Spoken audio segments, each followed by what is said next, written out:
Greetings and welcome once again to another episode of the Heart of the Witch's Path podcast. I'm your co-host Helen. And I'm Kathy. And today, I want to say tonight because we're recording at night and I tend to, lead with a greeting of where we are in time. But anyhow, we are coming to you. I feel the need to give like this big description of where we are because it's going to be epic. It is not. We're just coming to you. How's that? We're coming to you with, drum roll please, episode 112. Ooh. Of the Heart of the Witch's Path podcast. And today we're going to take a little break from the 77 witchy community questions tag because something is just around the corner. It's coming. It's coming. It's like winter. It's coming. What is it? It's Samhain. Yes! It's my favorite Sabbat. Whose is it not the favorite? Really? I mean, come on. Yeah. I think we've talked about this before, like maybe in the previous podcast, because it seems like these words were coming out of my mouth before. It's a theme. I like Imbolc too, but Samhain is Samhain. I like Samhain. Yes, indeed. So we're going to talk to you today about some of the things that we, as a coven, do when we celebrate Samhain. But before we get into anything like that, we want to bring to you today the correspondence. The correspondence. And we're going to get general today because we're doing correspondences for Samhain and not just an individual correspondence. Right. So we have a number of topics and we're just going to throw a few out there. So the stones correspondence for Samhain. There's obsidian, clear quartz, smoky quartz, hematite, and steel. Gotta like steel. Yeah. It's hard. Now keep in mind that there are a lot of other correspondences for Samhain that we're not listing. We're just throwing a few out here. Mm-hmm. And definitely if something speaks to you, then by all means use it. That's the deciding factor. Right. So the colors that are generally associated with Samhain are black, surprise, surprise, red, and orange. Now, I've also seen a lot of people equate purples, and I think that would be cool as well. It's possible it's the fall leaf colors. Right. Mm-hmm. Along with the black of the dying year. Right, the crone. Right. Mm-hmm.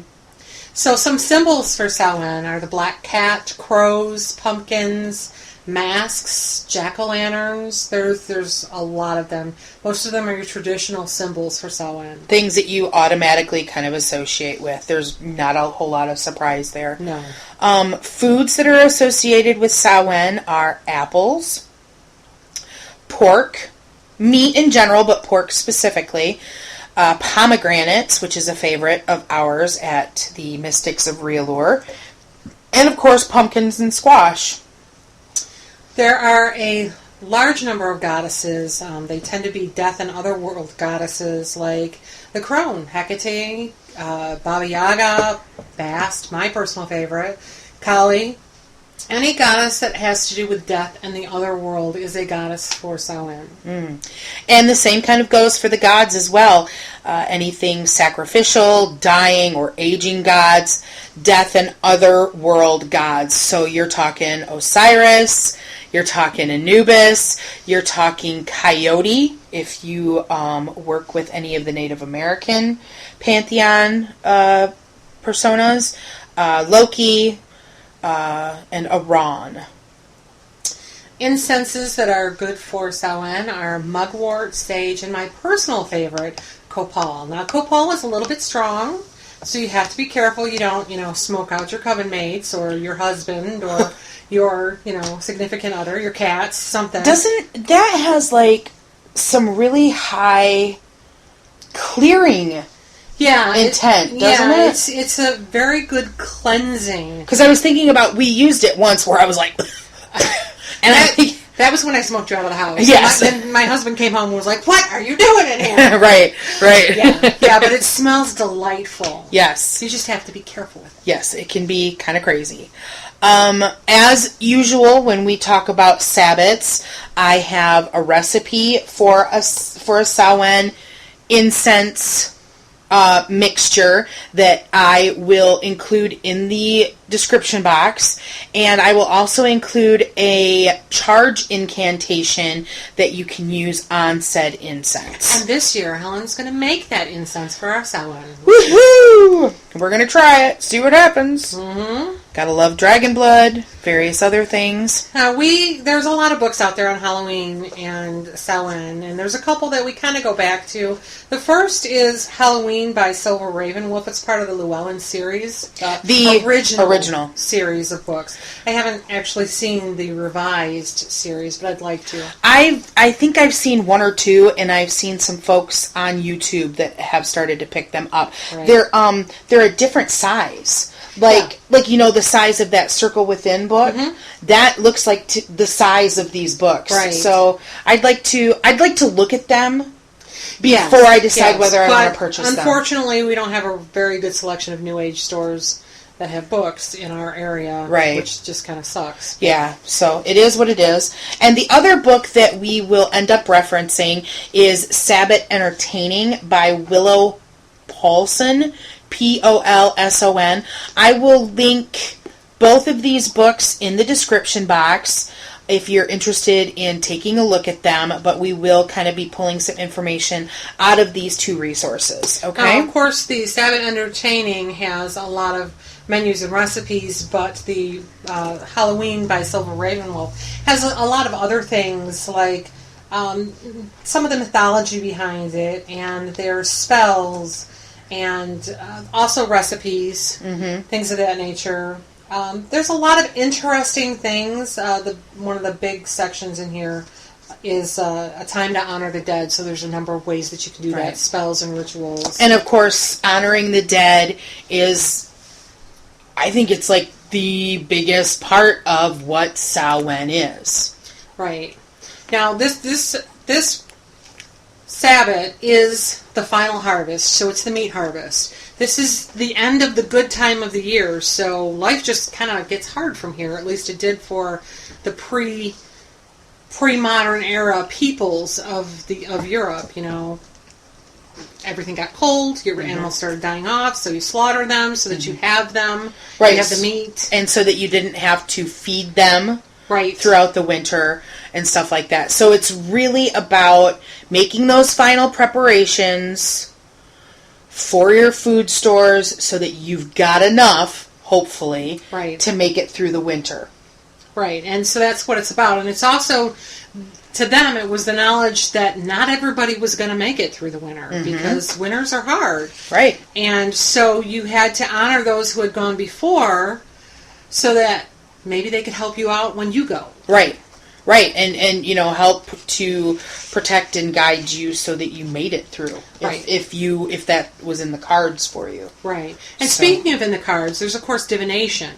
Yes. Which was a big part of Samhain. And I actually read an article today that speculated that the original divination done at this time of the year was to see who would die during the winter, which I found kind of interesting. Yeah, I don't know if it's true or not. I don't know how. I mean, it was a newspaper that had the article, but it was interesting. Had a lot of interesting information. Yeah, I'd never heard that before, so that was kind of. But it makes sense. Yeah, it totally does. I mean, yeah, for sure. And of course, you could also use divination to speak with those who had gone on. Yeah, and that's the big thing, because Samhain is the time when the veil is at its thinnest. You know, we're making contact with our ancestors to honor them and to ask for that guidance. And it's the easiest time for that to happen. So Kathy mentioned that in the Sabbat Entertaining book, Willow Polson gives some sample recipe or sample menus for the different Sabbats. And so what she has listed here is a pomegranate salad that Kathy informed me as we were looking at this that's what she wants me to make. So we're going to give that a shot. I'm in charge of Samhain this year. Right.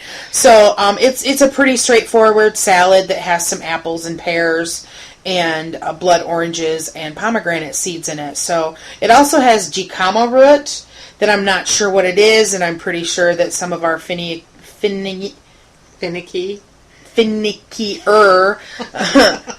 eaters won't eat, so I'm probably going to leave that out. But a nice pomegranate salad, a black and white chili, which basically sounds like a meatless chili. That was one thing I wasn't real thrilled about that book, because their menu didn't have meat in it. And this is the meat harvest. That doesn't make sense to me. Right. Personally, I'm going to make my pulled pork for our ritual, and everybody's going to be happy. A fan favorite, that except pulled pork is. The pig. Right. So also some pumpkin yam bake, a sola cake, which sounds like it's a variation of a shortbread with some nuts and some dried raisins and stuff like that in it.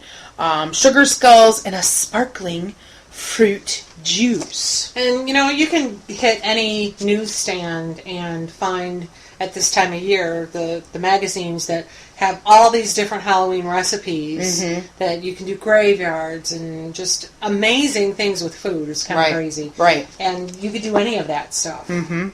Right, it's whatever you're inspired to make. Another, a lot of people will do dumb suppers, I've heard them referred to as, and that's kind of, we always set a place at the table for the ancestors. Right. After our ritual. But a dumb supper is a little bit more involved in that. It actually, Silver Ravenwolf goes over it in here.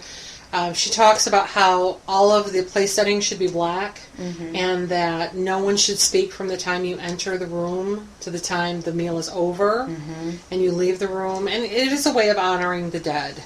Right. Right. So another possibility, if you're having a Samhain ritual and wondering what to do with feasting, is you could do a potluck where everybody brings their passing dish as a food that was a favorite of one of their ancestors. One of their past ancestors. So there's some different food ideas. Yeah, there's lots of options. Right. So we'd like to talk, because we're crafty witches. Yes, we are. We like to talk about crafts. Although this is one of the few Sabbat rituals that we do where we don't have a craft. Right. And that's just because we have other things that we deal with. But because we like to make this a well-rounded podcast, we want to share some craft ideas that we found that I kind of like. And I mean, if you don't do them during your ritual, it's certainly something that you can do during the season. Right. Okay? So the big thing that we saw were dream pillows. Yes. Either for good dreams or to help to awaken your psychic powers. Mm-hmm. Right. So I found one where you use mugwort only. And Kathy found one where you used a combination of, what was it? Lavender, orange peel, rosemary, cloves, and a single sunflower seed. Again, that is in the Halloween book by Silver Ravenwolf. And the mugwort was in the Sabbat Entertaining, because she does have some crafts in there too. Right. Another thing I saw was making sugar skulls, and in that Sabbat Entertaining book, there's actually a recipe to make sugar skulls. So that might be interesting. Right. Seems like didn't Crystal mention something about making sugar skulls? I don't know. We'll have to, Crystal. Yeah, we'll have to ask her. Crystal, I know you're going to listen to this. I know you're going to listen, my dear, and when you do, if you had planned on it. So, our coven uses Facebook, and we have a super secret Facebook group for our coven. And do you remember the craft that I had shared on there, where you did your family tree as your altar cloth? Yes. So you would take a white piece of fabric, or a light colored piece of fabric, and you would gather your family tree, and then you would on one side you would put your father's parents and such, and on the other your mother's, and you would work your way outward from you in the center to do your family tree. And they had various suggestions on how to how to make it look nice. Use Post-it notes instead of writing it on right, first. Because they talked about like doing it on paper first, right, so that you had an idea of the space that you would need, because you very well could know more information about like your mom's side of the family than your dad's, and you kind of want it to be centered on you don't want to have, a piece of white fabric and there's like a bunch of writing on the right hand side and very little or nothing on the left. Right. So and they recommended either embroidering it, which not everybody's good with a needle, or you could use a permanent marker, but you have to be careful in washing it. But it's something that you could use from year to year, and that's not something we could do as a coven, obviously, because we have more than one person. But I seriously think about doing the idea it for my personal altar. Yeah, I like the idea. That might be something. That might be a craft project. Well, yeah. I think so. Because I recently took stock of my drawer of magical things. Accoutrements. Yeah, and I realized that I have like only 3 altar cloths. Yeah, I actually went down to Joann's and bought a whole bunch of fabric the other day. One for each Sabbat, so that I can make the smaller for my because you got a smaller size. Right. Yeah, so I'm glad you reminded me of that, because that's definitely something that I would like to look into, because I have like 3 of my 4 lines where I have quite a bit of information. Right. So that's kind of cool. So yeah, so that would be a very personal and meaningful craft and altar cloth that you could potentially use for years. Yes, definitely. Actually, it wouldn't be a bad idea to put it together and frame it. And it's something that you could pass down. Right. That's a cool idea. Yeah, it's interesting because if you did it on white, you could use it as an altar cloth for your ancestor altar. Right. Because a lot of people say, a lot of resources that you look at as far as when you establish an ancestor altar, you use a white cloth. That's an interesting idea. Right. For that. Which reminds me, I've been thinking about whether or not I want to share with the masses, my ancestor altar. I talk about it a lot. And of course, because the Muggle and I have both of our ancestors on there, I need to talk to her about it, and maybe we, see what she's comfortable with. So if you're interested in seeing my ancestor altar, maybe make a comment, and, if I get enough interest, maybe that will give me the kick over the edge I need to just go ahead and do it. Right. So that kind of brings us to, how do we, as a coven, celebrate Samhain? Well, we take turns being in charge of the rituals. This year we actually pulled them out of a hat rather than letting people pick. So I got lucky and got Samhain. Yeah, because everybody wants Samhain. Everybody. It's our favorite.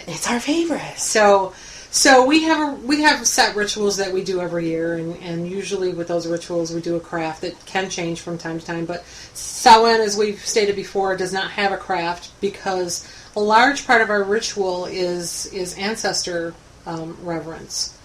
And so we try to do this outside, and we this is one of the rituals that we wait until later in the day to do so that it's dark, which makes for some interesting times outside. Right. Because you never know what a Michigan evening is going to give to you. So when we were studying with the Dianics, they had an interesting Samhain ritual where you, and I think one of the rituals when we went to Crystal, they had bring a picture of one of your ancestors and something for the altar, and so they've done that with the Dianics too. So we developed our ritual where we have an ancestor altar that's aside from the main altar, where we have things. I actually use pie risers. I don't know what they're called. What are they called? Pie risers? Yeah. They're not pie plates, but they're pie risers. Yeah, or a cake riser, you know, that kind of a thing. Yeah. We use that and some other things to get some dimension to depth. the altar. So everyone brings pictures or something that represents an ancestor, and we place it on this altar along with a tea light in front of each, for each. Or if you don't have something, you just have a tea light that you light. So, right. So, and a lot of times, I think we tend to limit the ancestors to our blood ancestors. Right. But I think we're open to those ancestors of milk and honey, which are those of your adopted family. So, whatever. And there's the honored dead, too, the ancestors of our traditions. And the mighty dead. There's a lot of different things and different people that you can honor in this. So, whatever speaks to you, and you don't have to do this in a crowd. You can do this alone at your own altar. But, so we set that up prior to the ritual, and, we gather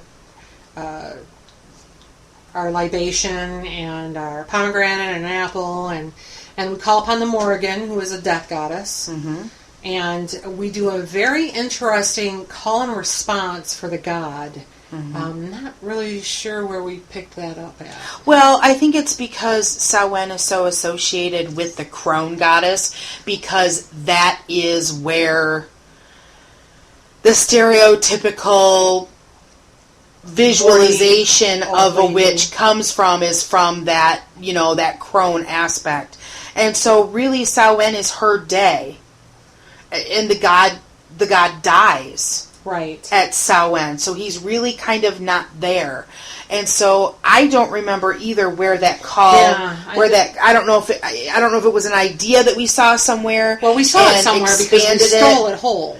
Oh, okay. Yeah, we stole it whole. I don't know where we stole it from, but it's a call and response where one person, says, "Hey, what is this?" And then the other person responds, and it's probably 20 lines long for each person, and it's very moving, very interesting, and it basically talks about where is the God, and he's died to give us. Right, and all the different, the different archetypes and aspects of the god that one thinks of, the woodsman and the hunter and the wizard and stuff like that. All those aspects of the god, where are they? Well, right, and it talks about how he sacrificed. All of these aspects are sacrificed at this time of the year. Right, so it's a very interesting call and response. I think it's very moving. I like it a great deal.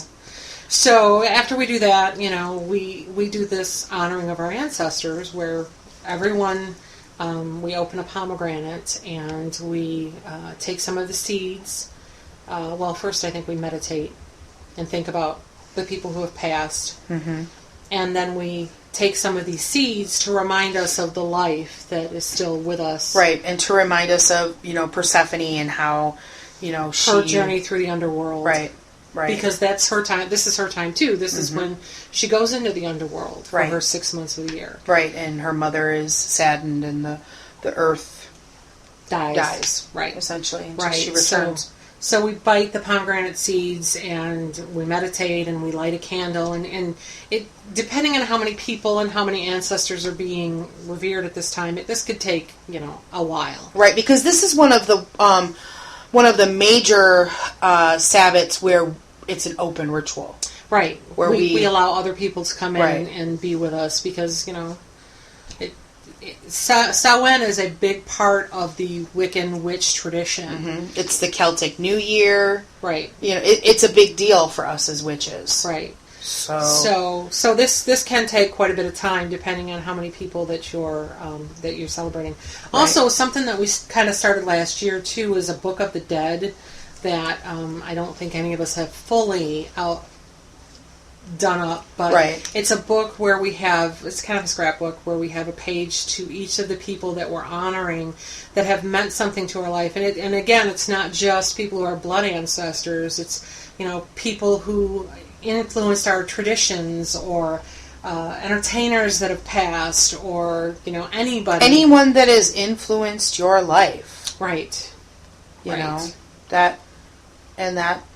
that's a wholly personal thing. Absolutely. So we developed this Book of the Dead, and each of us, I believe, have started them And some of us bring that book in place of a picture to place on the altar. But again, we meditate and we think about these people and call to them and let them know that they're not forgotten. Right. Yep. Right. And it's continue to guide us and protect us. Right.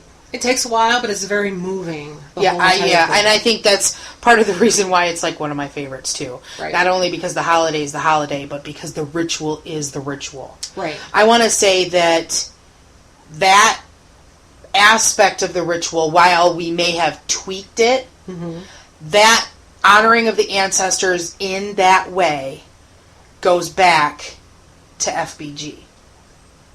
Yeah, I think we did do it with our original coven. Right.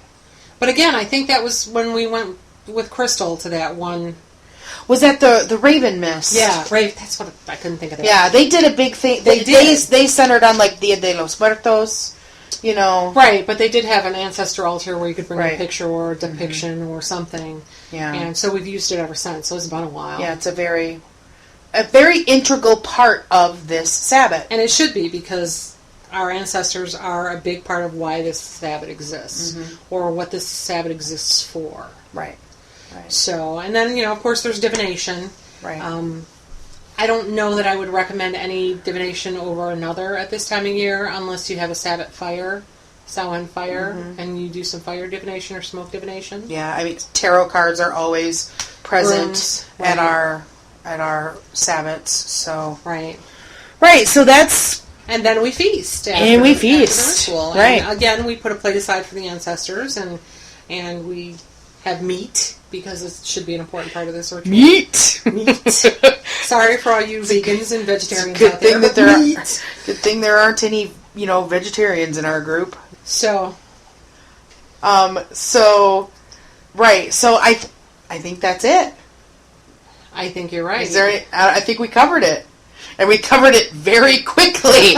So, we got a couple minutes. Do you want to talk about your favorite Halloween movies? Sure, since Crystal posed the question. Yes. Why not? Okay. Because you've only got one. I've only got one. It doesn't take long. Well, I've got a favorite movie and a favorite holiday special. So, I love me some Hocus Pocus. Sisters! Love that. And I love me some Great Pumpkin Charlie Brown. Right. How about you? See, I'm not so much into Hocus Pocus, even though I find it amusing.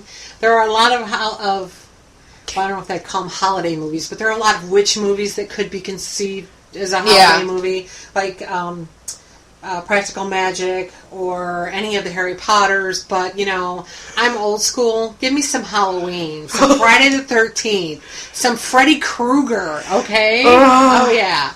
Give me the horror movies for Halloween. I can't do them. Just can't do them. All right. Well, unless there's anything else you'd like to add. Not me. I think we can wrap this one up. All right. So, thank you once again for tuning in for the Heart of the Witch's Path podcast and taking a little walk with us along the path for a while. Until next time, I'm Helen. And I'm Kathy. And travel safely and have a wonderful Samhain. Blessed be. Blessed be.